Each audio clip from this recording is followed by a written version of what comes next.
Welcome everyone. So a very much awaited topic, the guideline which got updated every now and then in the last 3 to 6 months. That is why updated guideline before your exam. I hope that there is nothing new now hereafter that will come for your exam. Okay.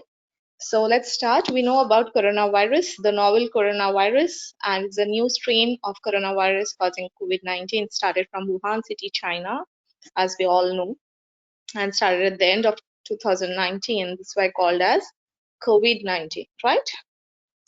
Transmission is human to human, and that's why it's creating a problem all over the world. And it spreads by respiratory droplets, by secretions, feces, fomites, all those things, right? Transmission of the virus is known to occur most often through close contact with an infected person within 2 meters or from the contaminated surfaces, right? So 2 meters is an important distance that you should remember. Pregnant women, thankfully, don't have any more risk of infection or more complications also.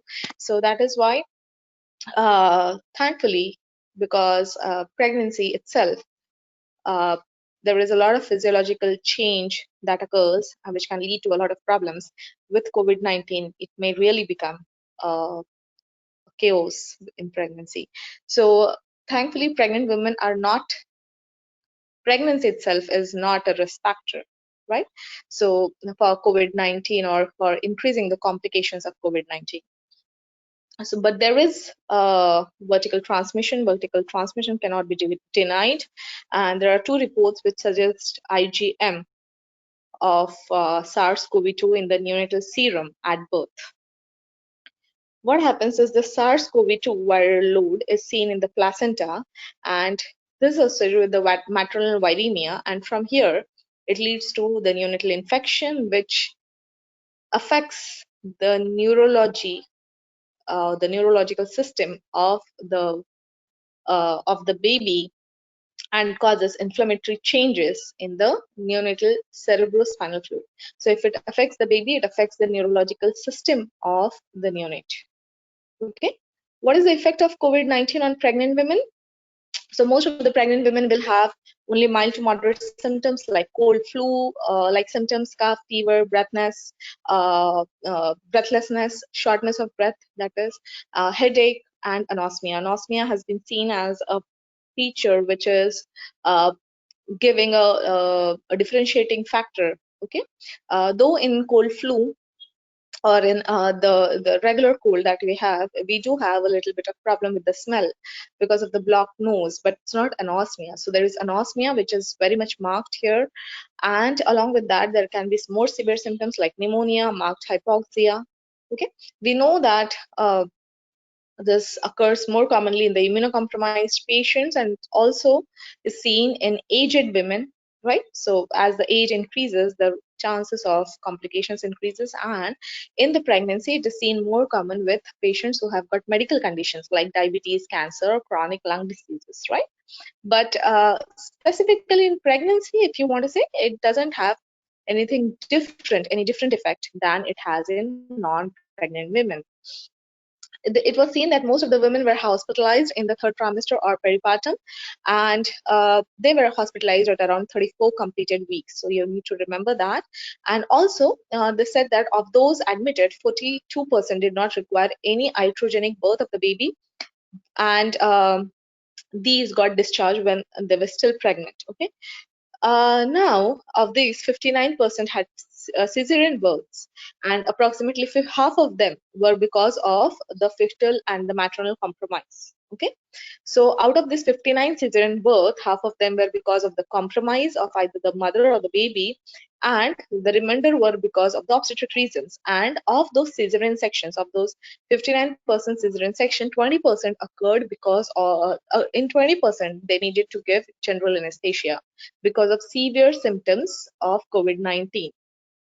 Okay, or there was urgency of birth. So GA was used in 20%, The risk factors are very important. This is a very important thing that you should remember from the exam point of view about the risk factors. There are four risk factors. One of them is Black, Asian, or minority ethnicity, that is BAME criteria, which is the most common risk factor and the one which can really cause severe complications of COVID.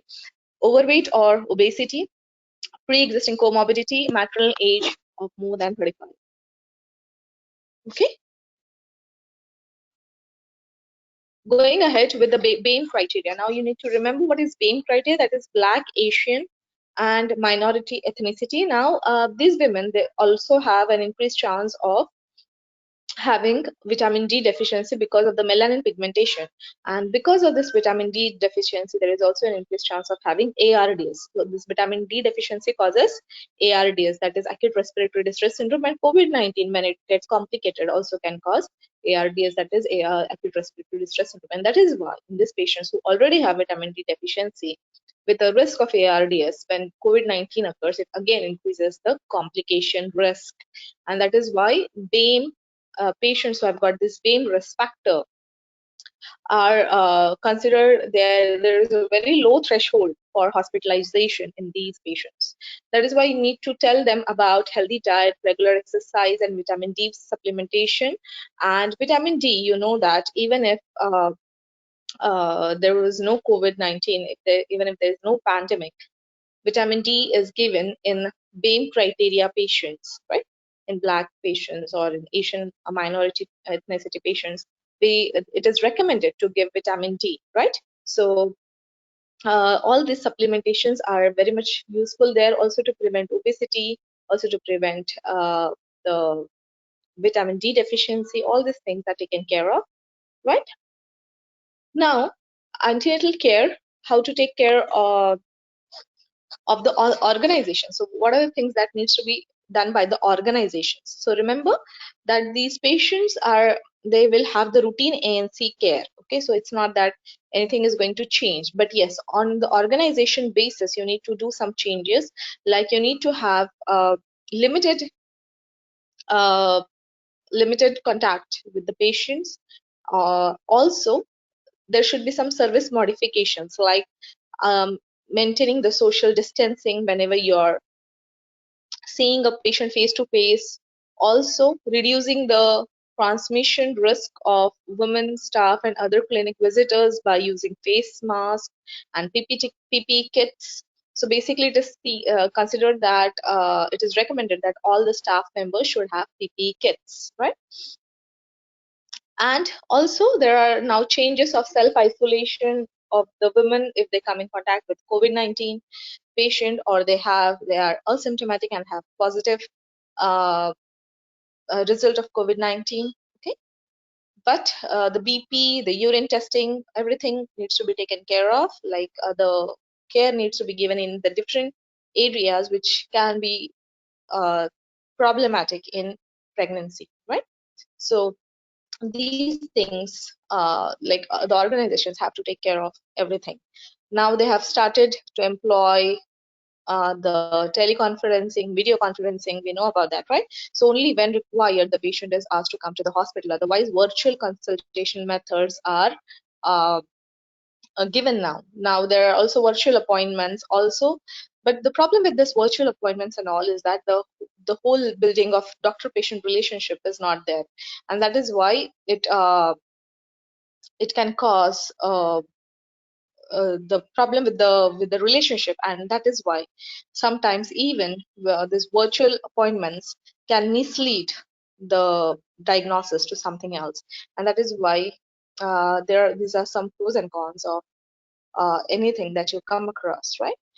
Also, they have been told that only when required the patient needs to be asked to come to hospital only for the test and all, and the waiting areas, right? So the OPD has got waiting areas, and these shared waiting areas should be avoided. And the patient shouldn't be kept waiting for a very long time, and that is why they need to be given appointments, and it needs to be followed exactly in the same way, right? So particularly, the consultation should be given to pregnant women who are shielding or have been shielding. Okay, women who see, women should be able to notify the unit regarding the non-attendance due to self-isolation. So if she's not coming, they should notify, they should tell that I'm not going to come. And the unit should also write about the missed appointments from the patient's point of view, okay? So that the patient is also taken care of, and if there is any litigation, even that can also help in the legal matters, right? So in both the ways, it can really help. Also, the unit should have a appointed named midwife and a consultant to coordinate for women whoever is not able to come to the hospital because of self-isolation and where the face-to-face meet is not possible. Right? The missed appointments be reviewed and either rescheduled. Okay, if a face-to-face review is necessary, and they can convert it to a remote appointment. So you may just postpone if required, right? So otherwise, you may work through the online treatments can be given, electronic records, all these things. You need to actually take everybody in loop. That is what the organizations are supposed to do. What are the considerations of antenatal appointments? Now, remember, whenever a patient is coming to the hospital, you don't know whether the patient has COVID. You don't know whether you are asymptomatic COVID positive. Okay, so basically, the staff members are considered to have the PPE kit. So they should be having the PPE kit, and the patient who is visiting the hospital should have face mask. The person visiting the hospital along with the patient should also have face mask. If the patient is coming from a BAME background, okay, so whether she's black, Asian, you should ask for the symptoms of COVID. Also see that if there is anything which is increasing the complications, you need to admit this patient. Okay, and yes, we have seen that whenever possible, try to reduce the face-to-face contact with the patients. Okay, women should be proactively advised to contact the emergency antenatal services, and if they have any concern about their baby's well-being, they should be contacting the emergency antenatal services. Also remember that the carbon monoxide testing of pregnant women has been paused during this period. Okay, so remember this thing because carbon monoxide testing is basically for smoking, and now if you use the same device for, you cannot really use it for many people because of the infection, the transmission of the COVID-19, and that is why it's been paused. It's a very potential SVA, so please do remember this. But yes, you cannot just skip the patient's smoking status, and that is why you need to ask the smoking at booking and at 36 weeks. Okay. Also, you need to tell the patient to take folic acid and vitamin D, and then midwifery, obstetric, and support staff should remain aware of the support needs for all the women, acknowledging the trust-wide restrictions on the hospital visitor, and they are in place in most settings across UK and may affect the amount of support that the women require. Okay. Also remember that nowadays with this lockdown and all, the cases of domestic abuse have increased, and this has been recognized all over the world. So this is again a very potential question that can come up for your exam. If you want to go ahead with the patients who have suspected or confirmed COVID-19 and who need hospital attendance, or they need to be cared for. So in these patients, remember, you need to first see what are the symptoms, so whether it is only cough, fever, or loss of smell. So whether they are, along with the COVID-19, if they are having any other thing like urinary tract infections, chorioamnionitis, pulmonary embolism. Okay, if the patient has got symptoms, she can self-refer herself, and if she wants to come to the hospital, she can come by private transport. Okay, if she wants to come by the ambulance, she needs to tell the ambulance driver, she needs to tell the uh, call handler, right, that don't worry, that she has got COVID symptoms, and that is why they have to take the precautions. Okay, so they should be taking the precautions. These call handlers, the ambulance driver, everyone. Okay, whenever she comes to the maternity unit, before that she should also be informing the maternity unit so that everybody takes proper precautions. Okay, whenever she's coming, uh, remember, uh, she should be met by the maternity unit entrance by the staff wearing PPE kit. So the whole the staff should have the PPE kit, and she should be given fluid resistant surgical mask. A very important thing. Whenever a patient who has been suspected or is confirmed COVID-19 is coming, she should be given surgical mask. Okay, fluid resistant surgical mask. Also remember that she needs to be escorted directly into the isolated room, and she should remove her mask only when she is isolated. If there are any visitors that need to visit her, they should be limited, and as much as possible, all the investigations should also be limited, because that increases the it increases the contact, and it also increases the exposure of many staff members to the patient, and increases the risk of transmission, right? So as much as possible, do not do many investigations. Like, there should be no much intervention unless required. Okay, but of course, if the symptoms increase, you need to take care of the patient. Regarding what are the considerations for antenatal care, who have recovered, for patients who have already recovered or patients who are asymptomatic, the care doesn't change, whether it is ANC, labor, or anything. Okay, but yes, any patient who has been seriously ill, or she required critical ICU for her admission, right? And she has been out of COVID-19 after a very severe illness, then it might have affected her baby, and that is why here you need to do the fetal growth scan after 14 days of recovery. Okay, after 14 days, do a fetal growth scan. Again, a very, very, very important thing that you need to remember. Then, how should prevention of venous thromboembolism be addressed during COVID-19? Now, remember, pregnancy itself is a procoagulant state. Along with that, this COVID-19 also increases the risk of venous thromboembolism. So, women who are self-isolating at home should stay well hydrated, mobile throughout this period. So, that's not a problem. But women who have severe problems, or where you feel that the patient is becoming symptomatic or needs admission, there you may require prophylaxis for this patient. Okay, so remember, these patients, if they are at home, they should take care of themselves by hydrating, by being mobile. Any patient who has got uh, any woman who should have a venous thromboembolism risk assessment during the pregnancy, that we always do. An infection with SARS-CoV should be considered as a transient risk factor and trigger reassessment. So remember, if you have COVID-19 in pregnancy, your VTE risk assessment should occur again. Okay, because now the risk factors change, and there's a risk factor for uh, venous thromboembolism, right? Women should continue with prescribed thromboprophylaxis, and remember, a clinical VT risk assessment should be performed, and thromboprophylaxis considered and prescribed on a case-by-case basis. Local procedures should be followed in ensuring the supply of LMWH. Okay. Thromboprophylaxis commenced for pregnant women who are self-isolating should continue until they have recovered from acute illness between 7 days and 14 days. For women with ongoing morbidity and living mobility, advice from the clinician with expertise in VTE should be sought. Okay, so whenever you are admitting a patient, of course, this patient requires thromboprophylaxis, but whenever the patient is still having symptoms, you need an expertise. Remember to stop this LMWH 12 hours before birth, as we do always.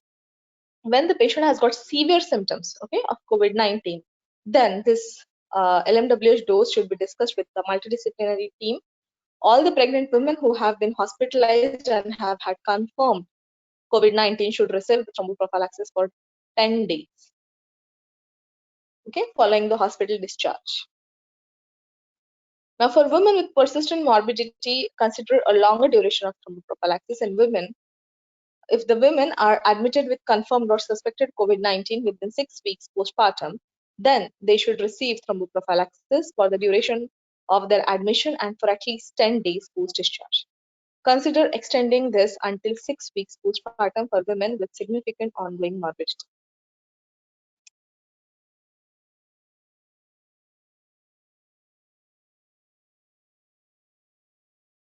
Right?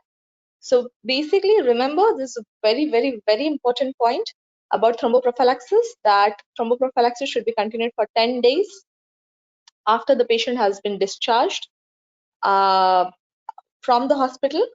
Okay. And if she still has symptoms, if she still has morbidity, you may continue thromboprophylaxis for 6 weeks.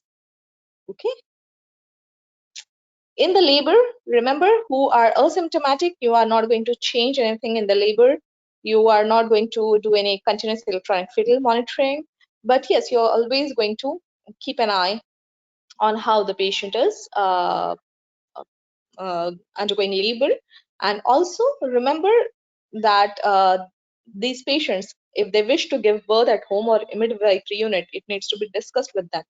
Okay, if they are asymptomatic and test positive, because they should be told about all the local policies, that if in case this happens, then what to do. So all these things needs to be discussed if they are asymptomatic, right? But nothing much change is going to happen in patients who are asymptomatic. Now, patients who are symptomatic and they are at their mild COVID symptoms, they are encouraged to remain at home so that they remain in self-isolation. Okay. Uh, Now here, these patients can self-refer themselves for testing. Also remember, these patients are told about all the pros and cons of whether to have delivery in the maternity unit and when to attend the maternity unit, right? So they can, it all depends on them where they want to deliver. But some kind of a help should be given to them by the midwifery led unit or something like that. Okay, so the women should be given the usual advice regarding the signs and symptoms of labor. In addition, they should be informed about the symptoms that may suggest deterioration related to COVID-19 and asked to call back if concerned. Okay, now these patients who have symptomatic confirmed or suspected COVID-19 are recommended to labor and give birth in an obstetric unit, right? So those who have got mild symptoms, you can still discuss out with them. Those who have got severe symptoms, they may have obstetric unit. They may have to go to the obstetric unit, because now this is difficult to manage at home. Now here, remember to do the fetal and maternal assessment. This should be done by the senior most clinician there, and about the continuous electronic fetal monitoring should be done for these patients. Okay, patients who are symptomatic and have severe COVID-19. What is the multidisciplinary team that is involved here? That is consultant obstetrician, consultant anesthetist, midwife in charge, consultant neonatologist, and the neonatal nurse in charge. There should be standardly hourly care in these patients, okay, in the labor. And also remember, the oxygen should be above 94, right? So the oxygen therapy should be above 94. And whenever these patients undergo labor and they have vaginal birth, continuous electronic fetal monitoring should be there. Now, what are the considerations for labor and birth? I've seen that when in patients who have recovered, so in those patients who have recovered, there is no change. Okay, in the policy, they are given the same care as like in other patients. And yes, of course, if they require any supportive help, of course, that needs to be given to this patient. And personalized assessment should be made according to how the patient is. And uh, the regular monitoring needs to be done for patients who are recovered. But for the birth partners can come along with the patients, but they need to be asymptomatic, right? And they should not have any symptoms of COVID-19 at least for 7 days. Okay, there should not be any illness, any wheezing, sneezing problem, or any shortness of breath or nasal discharge, coughs, anosmia. All these things needs to be asked to the partner also. And the partner can come, and if the partner is asymptomatic, can remain along with the patient. Okay, but yes, if the partner is symptomatic, of course, the patient is isolated as much as possible and is not there with the birth partner. The birth partner is asked to remain isolated. Okay, what informed discussion should take place with women regarding the time and mood of birth? So regarding the time and mode of birth, remember about the elective cesarean section and induction of labor. It is discussed with them whether to go for either of them, and the benefits and the complications of all these things are already discussed. Okay. Then they should be told about whether to delay the elective birth. So if the patient was expected to have delivery in the next week and she was found COVID-19 now. Now, whether to delay the elective birth, all those things completely depend upon why the elective cesarean section was done, whether there is an increased risk of delaying the cesarean section. And whenever it has been seen that there is an urgency and now you need to deliver the patient, it is done, okay, despite COVID-19. A patient who has got severe symptoms, yeah, in those patients, along with the multidisciplinary team, you need to go ahead with the delivery, right? What are the considerations of water birth? Yeah, if the patient is asymptomatic, she may go for the water birth. But the problem is with the staff members. The staff members, they need to have full PPE kit if the patient wants to go for water birth. Patients who are symptomatic and COVID, they are not recommended to go for water birth because the risk of transmission through the feces, right? And remember that here the staff members, uh, there is a risk to the staff member because the integrity of the PPE kit and the face mask is compromised when it becomes wet.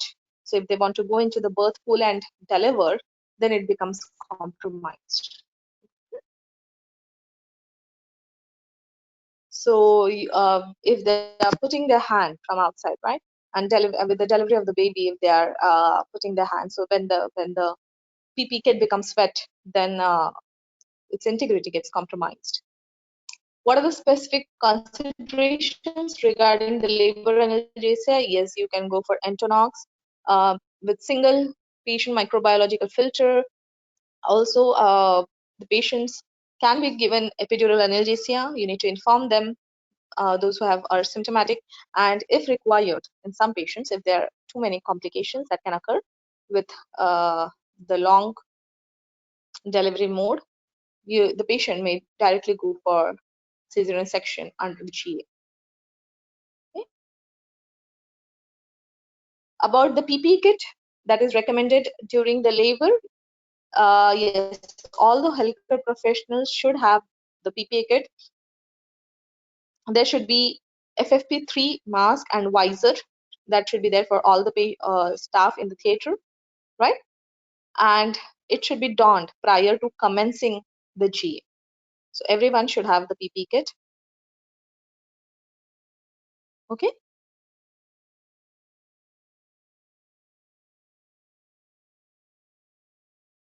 How should the obstetric theaters be managed during the COVID-19? Remember, COVID-19, as we do for HIV or HBs antigen patients, we take them in the end, right? So that there is contamination of the operation theaters. So in the same way, take this COVID-19 at the end if they are elective, if they are urgent, if they are emergency, take them in the second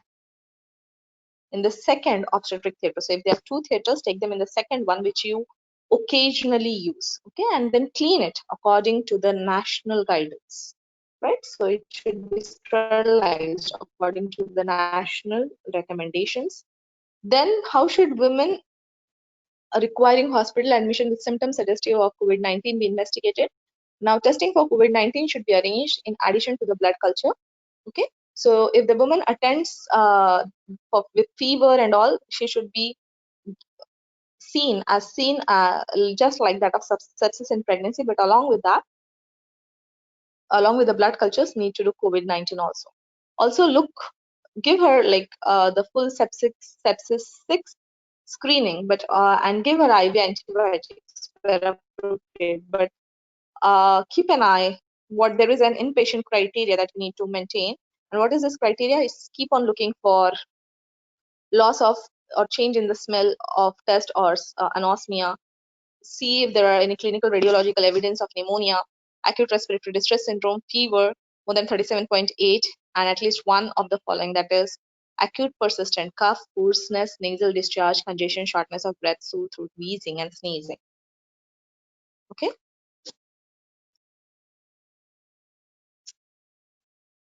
Now about the CT chest imaging, you know that this is all required because it is more of a pneumonia that can lead to the ICU admission. So chest imaging is required in patients who are very symptomatic, and do not think of the exposure to the baby, because the mother is who matters now here in COVID-19. Regarding the pulmonary embolism and heart failure, if it is there, sorry, then uh, the diagnosis of pulmonary embolism and heart failure should be considered in any patient who has got chest pain. So do consider this, see if there is any worsening hypoxia, see whether the respiratory rate is more than 30-22, and see if the patient becomes more breathless. Keep on doing her ECG, electrocardiograms, everything. The ECGs, the echocardiograph. Okay. Now about a patient who is confirmed COVID-19 and deteriorating. Okay, in these patients, do early observations, including the respiratory rate, the oxygen saturation monitoring. Okay, what are the signs of decompensation? Again, an important point. The signs of decompensation is increase in the oxygen requirement and FiO2 more than 40%, respiratory rate more than 30, reduced urine output, drowsiness, even if the oxygen saturations are normal. Okay. Escalate urgently if any signs of decompensation develop.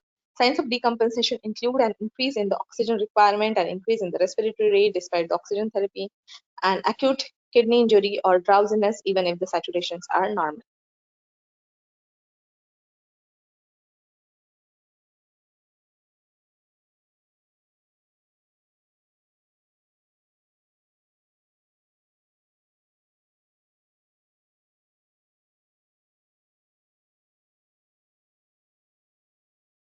Titrate the oxygen flow to maintain the saturations of more than 94. Then, women with moderate to severe symptoms of COVID-19 should be monitored using hourly fluid input-output charts. Effort should be targeted towards achieving the neutral fluid balance in labor. Okay, so there should be neutral fluid balance. Try the boluses of 250 to 500 ml and then assess for fluid overload. Here, there should be rationalization of antibiotics if COVID-19 is confirmed. So remember about the fluid overload. If there shouldn't be much fluid overload, keep on looking at the input-output charts hourly, and the antibiotics needs to be given to this patient until their test results are available. The patient is considered to be positive. The whole team, including the consultant physician, consultant obstetrician, consultant neonatologist, anesthetist, intensivist, midwife should be there. Okay. What are the key priorities for medical care and her birth preferences that should be taken care, considered? The following considerations should be included. Okay, that is the key priorities uh, of the for the medical care. Also, most appropriate location of care, where it should be, whether it is in the ICU or whether in the isolated room, okay, or lead specialty, and special considerations if that are required in any pregnancy. All these things should be taken into consideration. There should be daily obstetric review for women who are not admitted to the wards, okay, other than those on the maternity unit. Also, we have seen about the VT assessment. There should be a reassessment in patients who are COVID positive, and whenever you find that it is now a VTE, now you need to change it to the therapeutic dose, right? Now, remember about the steroid therapy. The steroid therapy should be considered for 10 days or to the hospital discharge. For 10 days or hospital discharge. So, whichever is sooner for adults unwell with COVID-19 and requiring oxygen. So, remember this steroid needs to be given for 10 days. Okay? Oral prednisolone 40 milligrams once a day or IV hydrocort 80 milligrams twice a day. Remember this. Again, a very important point. So the important points are LMWH that needs to be given for 10 days or for 6 weeks depending on the patient after the hospital discharge. Remember about the fetal growth scan that needs to be done after 14 days. Remember about the continuous electronic fetal monitoring that is required in labor patients who are having severe symptoms. Remember about the steroid now we have seen, right? And also remember about the investigations. All the investigation are to be done according to the as per the requirement of the mother, not the baby. Okay. Also, they have said about remdesivir.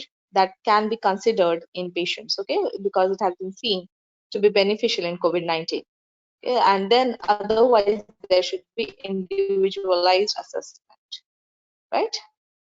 So, if the maternal stabilization is required before intervention, this is the priority as it is the maternity emergency. Antenatal steroids for fetal lung maturation should be given when indicated by NICE, and consider the administration of Maxilf. So whenever required, as per the requirement of the pregnancy, you can give Maxilf. If there is preterm delivery for neuroprotection, you can give Maxilf. For preeclampsia, everything needs to be given as per the requirement in the pregnancy. Nothing is going to change because of COVID, but you can add these things if the patient has severe symptoms. Regarding the baby's birth, the baby's care, remember, these patients are more at risk, specifically in the postpartum period, right? It itself is a very dangerous period. And herein, if the patient already has COVID-19 and she is now feeding a baby, then it all depends on whether she's asymptomatic. If she's asymptomatic, then she can feed the baby. But if she's symptomatic, then you need to think whether the baby needs to be exposed to women or not. Yes, breastfeeding is not contraindicated, of course, but until the patient has got severe complications, and if she wishes to breastfeed, she can breastfeed, but she needs to take some precautions. She needs to wear the mask whenever she is breastfeeding the patient, the baby, so that there is no direct exposure, and she should not sneeze or cough whenever she is breastfeeding. So all those things need to be taken care of. If she is using a breast pump, then that breast pump should be uh, it should be sterilized. If she's using bottle, if in bottle fed babies, then that bottle should also be sterilized according to the national guidance. Okay, so that's uh, about the postnatal, about the neonatal care, right? And in the postnatal care, because we know that the patients may have wound infections, the patients may have fever, they may have problems with episiotomies, they may have to have a review appointment, right? So depending upon the patient, it is completely changed. So if only if required, when the face-to-face visit is required, they are asked to come to the hospital. Otherwise, virtual appointments are taken care of according to the local policies. Okay, so it is going to change from area to area, right? So this is about the postnatal care. So this was the coronavirus and pregnancy NHS, the RCOG guideline. I hope that now things don't change. Remember on the few things that you need to remember about the BAME criteria, about the LMWH, about the steroids, right? We have already spoken about all those things. So, and the fetal growth scans, right? So remember these things, and all the best, everyone. Thank you very much.